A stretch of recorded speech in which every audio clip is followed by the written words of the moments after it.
Welcome to fundamental concepts. इस video में है क्लास 10th के एक्सरसाइज 5.1 का क्वेश्चन नंबर 1। क्वेश्चन में दिया है in which of the following situations does the list of numbers involved make an arithmetic progression and why. Question number 1 के total 4 part हैं। चारों पार्ट में हमें कुछ सिचुएशन दी गई है। जो भी सिचुएशन दी गई है वहां से हमें एक लिस्ट बनानी है, एक सीक्वेंस बनाना है और उसके बाद बताना है वो सीक्वेंस या सीरीज अरिथमेटिक प्रोग्रेशन है या नहीं, और इसके साथ ही रीजन भी देना है। अरिथमेटिक प्रोग्रेशन है तो क्यों है, और अगर नहीं है तो क्यों नहीं है। सो चारों पार्ट को एक एक करके सोल्व करेंगे। सबसे पहले देखते हैं फर्स्ट पार्ट को। फर्स्ट पार्ट में दिया है the taxi fare after each kilometre when the fair is Rs15 for the first kilometre and Rs8 for each additional kilometre. First part में टैक्सी फेयर यानी कि टैक्सी के किराए से रिलेटेड सिचुएशन दी गई है। फर्स्ट किलोमीटर का टैक्सी का किराया होता है 15 और उसके बाद हर एक एडिशनल किलोमीटर का होता है 8 रुपीज। तो सबसे पहले इस सिचुएशन की एक सीरीज, एक सीक्वेंस बना लेते हैं। सॉल्यूशन स्टार्ट होता है यहाँ से। यहाँ पर मैं लिखता हूँ फेयर फॉर 1 किलोमीटर। 1 किलोमीटर का कितना किराया लगेगा? बिल्कुल सिंपल, फर्स्ट किलोमीटर का किराया कितना होता है 15 रुपीज। तो 1 किलोमीटर में किराया लगेगा गाइस 15। इसके बाद अगर बात करें 2 किलोमीटर, 2 किलोमीटर का किराया कितना होगा? फर्स्ट किलोमीटर का किराया जो 2 किलोमीटर है उसमें से फर्स्ट किलोमीटर जो है उसका किराया होगा 15 और उससे आगे आने वाले जो सेकंड किलोमीटर है उसका किराया कितना है? एडिशनल किलोमीटर जितना भी होगा उसका किराया होगा 8। तो यहाँ पर प्लस करेंगे 8, 15 और 8 को ऐड करेंगे तो ये हो जाएगा 23। फर्स्ट किलोमीटर का किराया 15, सेकंड किलोमीटर का किराया 8, दोनों को ऐड किया तो 2 किलोमीटर का किराया हो जाएगा 23। बिल्कुल इसी तरह से 3 किलोमीटर है। अगर 3 किलोमीटर है तो इसका किराया कितना होगा? फर्स्ट किलोमीटर का होगा गाइज 15। इसके बाद आगे आने वाले जो 2 किलोमीटर हैं, सेकंड का 8 हो जाएगा और उसके बाद थर्ड का भी हो जाएगा 8। फर्स्ट किलोमीटर का 15, सेकंड का 8 और थर्ड का भी 8। जो भी एडिशनल किलोमीटर होगा फर्स्ट के बाद उसका 8 रहेगा किराया। ठीक है, सो इन तीनों को ऐड करेंगे 15 प्लस 8 प्लस 8 तो ये हो जाएगा गाइज 31। इसके बाद अगर किराया हमें पता करना हो 4 किलोमीटर का कितना होगा तो बिल्कुल सिंपल है। 15 फर्स्ट किलोमीटर का, सेकंड किलोमीटर का 8, थर्ड किलोमीटर का भी 8 और फोर्थ किलोमीटर का भी 8। अगर इन तीनों को ऐड करेंगे 15 प्लस में 8 प्लस में 8 प्लस में 8 तो ये हो जाएगा गाइस 39। सो यहाँ पर हमारी एक सीरीज बन गई है, एक सीक्वेंस बन गया है। 1 किलोमीटर का किराया 15 रुपीज, 2 किलोमीटर का किराया 23 रुपीज, 3 किलोमीटर का किराया 31 रुपीज और 4 किलोमीटर का किराया 39 रुपीज। यहाँ पर इसे लिख लेते हैं 15, 23, इसके बाद 31 एंड देन 39। इसी तरह से ये आगे चलता रहेगा। ये हमारी सीरीज बन गई। अब ये सीरीज एपी है या नहीं ये पता लगाने के लिए क्या करेंगे? जो हमारी सेकंड टर्म है इसमें से फर्स्ट टर्म को माइनस करेंगे। सो सेकंड टर्म है हमारी 23, माइनस करता हूँ फर्स्ट टर्म 15 को, 23 में से 15 को माइनस करूंगा तो ये आ जाएगा 8। बिल्कुल इसी तरह से जो हमारी थर्ड टर्म है उसमें से सेकंड टर्म को माइनस करेंगे। थर्ड टर्म 31 और सेकंड टर्म 23। 31 में से 23 को माइनस करूंगा तो यहाँ पर भी आएगा डिफरेंस 8। बिल्कुल इसी तरह से फोर्थ टर्म में से थर्ड टर्म को माइनस करेंगे। फोर्थ टर्म है हमारी 39, माइनस करेंगे 31 को तो ये आएगा गाइस 39 माइनस में 31 इक्वल्स टू में यहाँ पर भी आता है 8। आप देख सकते हो डिफरेंस सभी में सेम है, और अगर डिफरेंस सेम होता है, डिफरेंस अगर कॉमन होता है सभी टर्म्स में तो वो सीरीज या वो सीक्वेंस होता है एपी। सो हमारी जो ये सीरीज है इसको हम कह सकते हैं एपी क्योंकि डिफरेंस सभी में सेम है। तो यहाँ पर मैं लिख देता हूँ difference is same therefore it is an AP. Difference same है तो ये सीरीज, ये सीक्वेंस हो जाएगा हमारा एपी। फर्स्ट पार्ट में जो सिचुएशन दी गई थी वो हमारी हो जाती है एपी यानी कि अरिथमेटिक प्रोग्रेशन। अब क्वेश्चन नंबर 1 के सेकंड पार्ट के लिए चलते हैं नेक्स्ट पेज पर। सेकंड पार्ट, इसमें दिया है the amount of air present in a cylinder when a vacuum pump removes 1/4 of the air remaining in the cylinder at a time. एक सिलेंडर है जिसमें एयर का कुछ अमाउंट, कुछ वॉल्यूम प्रेजेंट है। एक वैक्यूम पंप 1/4 एयर को cylinder से निकाल देता है हर एक टाइम पर। जितनी भी एयर प्रेजेंट होती है सिलेंडर में वैक्यूम पंप उसका 1/4 निकाल देता है। सो इसकी एक सीरीज बनाते हैं। सॉल्यूशन स्टार्ट होता है यहाँ से हमें ये नहीं दिया गया है कि सिलेंडर की वॉल्यूम क्या है या फिर सिलेंडर में कितने अमाउंट ऑफ एयर प्रेजेंट है। सो लेट कर लेंगे, यहाँ पर मैं लिखता हूँ let the volume of cylinder, cylinder की वॉल्यूम को लेट कर लेते हैं 64 लीटर्स। ये हमने अपनी तरफ से लेट कर लिया। अब आते हैं कॉन्सेप्ट पर, सीरीज बनाते हैं हम।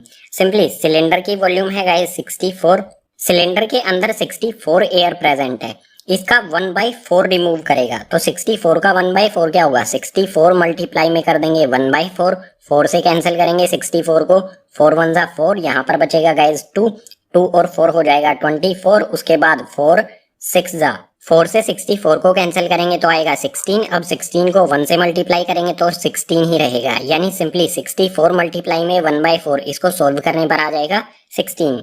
जब 64 लीटर एयर होगी तो कितनी रिमूव करेगा वैक्यूम पंप, 16 लीटर। सो 64 माइनस में 16 लीटर, अगर 64 से 16 को माइनस करेंगे तो ये आ जाएगा 48। अब सिलेंडर में 48 लीटर एयर प्रेजेंट है, सो यहाँ पर लिखता हूँ 48।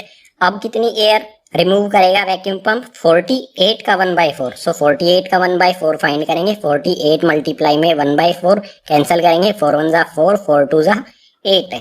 48 का 1/4 कितना हो जाएगा, 12 मल्टीप्लाई में 1, 12 को 1 से मल्टीप्लाई करेंगे तो 12 ही रहेगा।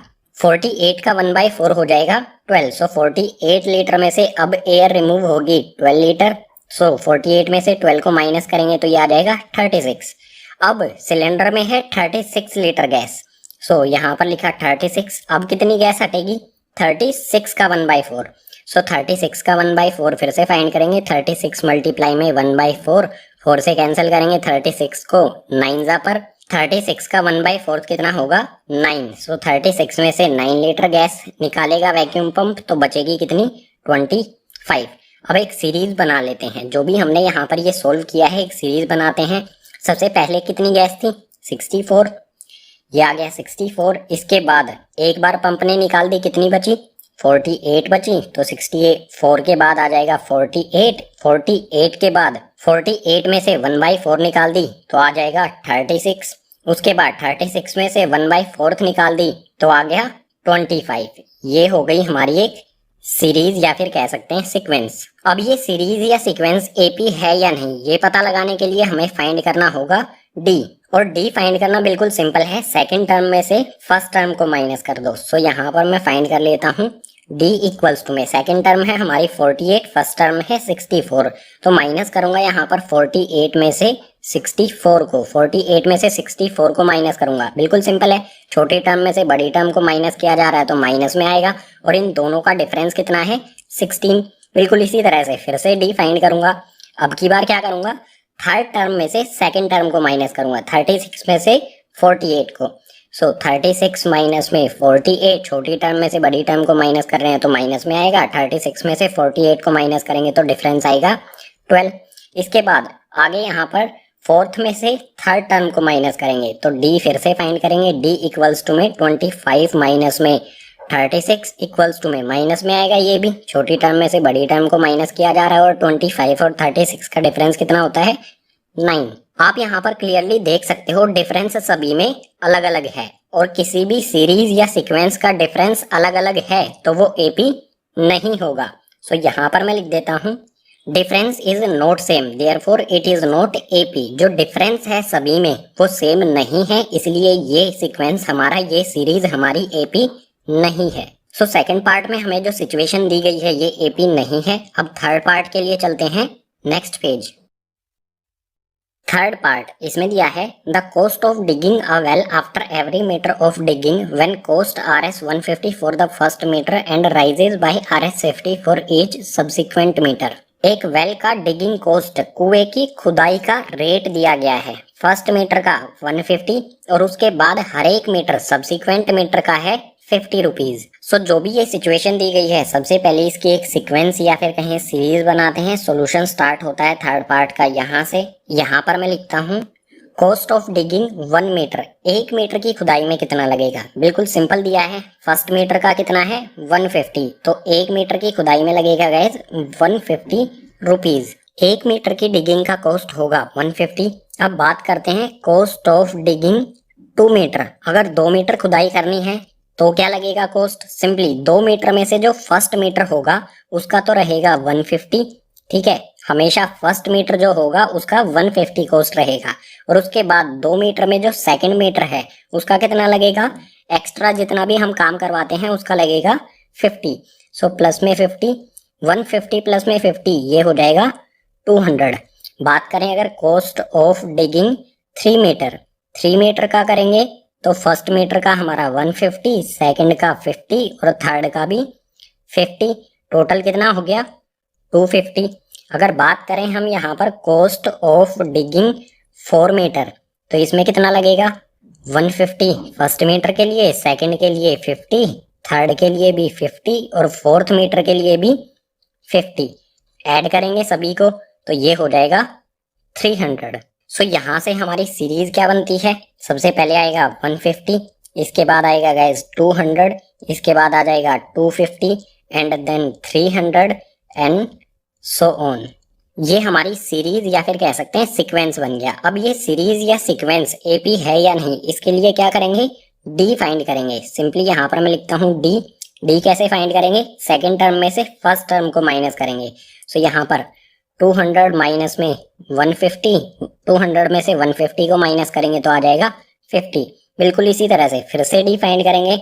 अब थर्ड टर्म में से सेकंड टर्म को माइनस करेंगे। Third term 250, second term 200। सो 250 माइनस में 200 इक्वल्स टू में यहाँ पर भी 50 आ रहा है। इसके बाद फोर्थ टर्म में से थर्ड टर्म को माइनस करेंगे तो फिर से डी फाइंड करेंगे। डी इक्वल्स टू में हमारी फोर्थ टर्म है 300 माइनस में थर्ड टर्म है 250। इन दोनों का डिफरेंस यहाँ पर भी आ रहा है 50। बिल्कुल क्लियर है, डिफरेंस सभी में सेम है, इट मीन्स ये एपी है। सो यहाँ पर मैं लिख देता हूँ difference is same therefore it is an AP. Difference same है तो ये सीक्वेंस, ये सीरीज हो जाएगी हमारी एपी। सो थर्ड पार्ट में जो सिचुएशन दी गई है ये हो गई हमारी एपी। अब फोर्थ पार्ट के लिए चलते हैं नेक्स्ट पेज। क्वेश्चन नंबर 1 का लास्ट यानी कि फोर्थ पार्ट, इसमें दिया है the amount of money in the account every year when Rs 10,000 is deposited at compound interest at 8% per annum. Rupees 10,000 का अमाउंट 8% कंपाउंड इंटरेस्ट पर डिपॉजिट किया जाता है अकाउंट में। सो इसकी एक सीरीज बनाते हैं। सॉल्यूशन स्टार्ट होता है यहाँ से। सबसे पहले यहाँ पर मैं लिखता हूँ स्टार्टिंग अमाउंट। स्टार्टिंग अमाउंट हमारा है 10,000। सो यहाँ पर आ जाएगा 10,000।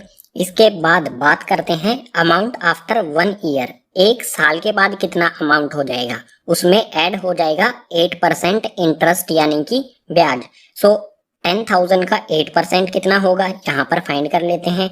यहाँ पर मैं लिखता हूँ गाइज 10,000 और 8% को हम कैसे लिख सकते हैं? इसमें मल्टीप्लाई करेंगे 8%। जो हमारा ये 8% है इसको हम कैसे लिख सकते हैं? सिंपली यहाँ पर 10,000 एज इट इज आ जाएगा। मल्टीप्लाई पे इस परसेंट के साइन को हटाने के लिए जो भी हमारी वैल्यू होती है, वैल्यू है हमारी 8, इसके डिनोमिनेटर में लगा दिया जाता है 100। 8% का मीनिंग होता है 8 अपॉन में 100। अब सिंपली इसे सोल्व कर लेंगे। 100 से यहाँ पर 2 जीरो कैंसिल हो जाएंगी। इसके बाद 100 से 8 को मल्टीप्लाई करेंगे तो ये आ जाएगा 800। एक साल का इंटरेस्ट हो गया 800। हमारा अमाउंट था 10,000, इसमें ऐड कर देंगे 800 तो ये हो जाएगा 10,800। जो टोटल अमाउंट होगा एक साल बाद वो हो जाएगा 10,800। बिल्कुल इसी तरह से अमाउंट आफ्टर 2 ईयर्स, 2 साल के बाद अमाउंट कितना होगा? तो बिल्कुल सिंपल है। जो हमारा अमाउंट है फर्स्ट ईयर के बाद, फर्स्ट ईयर के बाद हमारा अमाउंट है 10,800। इसका 8% इंटरेस्ट अब ऐड होगा। 8% का मतलब होगा 8 अपॉन में 100। अब जो इंटरेस्ट है वो इस अमाउंट पर मिलेगा। सो सोल्व करेंगे। 10,800 मल्टीप्लाई में 8 अपॉन 100। यहाँ पर 100 से ये 2 जीरो कैंसिल हो जाएंगी। इसके बाद 108, 108 को 8 से मल्टीप्लाई करेंगे तो सिंपली 8 8 जा ये हो जाएगा गाइस 64। और इसके बाद 8 से यहाँ पर 1 को मल्टीप्लाई करेंगे तो ये आ जाएगा 864। बिल्कुल सिंपल। 108 को 8 से मल्टीप्लाई करने पर आ गया 864। सो 2 साल के बाद अमाउंट कितना होगा? 10,800 प्लस में 864। जो ये हमारा अमाउंट है फर्स्ट ईयर का, इसमें ऐड हो जाएगा इंटरेस्ट 864। सो इसमें ऐड कर देंगे 10,000 800 ऐड करेंगे तो ये आएगा 4 6 6 यहाँ पर 1 1। 10,800 में 864 को ऐड करेंगे तो आ जाएगा 11,664। ये आ गया हमारा 11,664। 2 साल के बाद अमाउंट हो जाएगा 11,664। सो जो भी हमारी ये वैल्यूज आई हैं इनका एक सीरीज या फिर कहीं सीक्वेंस बनाते हैं। तो सबसे पहले आएगा 10,000, इसके बाद हमारा फर्स्ट ईयर के बाद अमाउंट कितना होता है 10,800, तो ये आ गया 10,800। इसके बाद सेकंड ईयर के बाद अमाउंट कितना होगा 11,664। ये आ गई हमारी एक सीक्वेंस, ये हमने एक सीक्वेंस बना लिया। अब ये सीक्वेंस एपी है या नहीं ये पता लगाने के लिए क्या करेंगे, डी फाइंड करेंगे। सो डी फाइंड करते हैं, डी इक्वल्स टू में डी कैसे फाइंड करेंगे, सिंपली सेकेंड टर्म में से फर्स्ट टर्म को माइनस कर देंगे। सेकेंड टर्म है हमारी 10,800 माइनस में फर्स्ट टर्म है हमारी 10,000, माइनस करेंगे तो ये आ जाएगा 800। फिर से डी फाइंड करेंगे। अब बिल्कुल सिंपल है, थर्ड टर्म में से सेकेंड टर्म को माइनस करेंगे। सो थर्ड टर्म है हमारी 11,664, माइनस करेंगे इसमें से सेकेंड टर्म हमारी 10,800 को। सो ये आ गया 10,800, माइनस करने पर कितना आएगा 864। सिंपली आप देख सकते हो डिफरेंस दोनों जगह पर अलग अलग है। डिफरेंस अलग है इट मीन्स ये एपी नहीं है। सो यहाँ पर मैं लिख देता हूँ difference is not same therefore it is not AP. जो डिफरेंस है वो सेम नहीं है तो ये सीक्वेंस ये सीरीज हमारा एपी नहीं होगा। सो इसी के साथ फोर्थ पार्ट क्वेश्चन नंबर 1 का लास्ट पार्ट हो जाता है कंप्लीट। यदि पसंद आया है तो इस वीडियो को कर दीजिए like, share and subscribe. Thank you.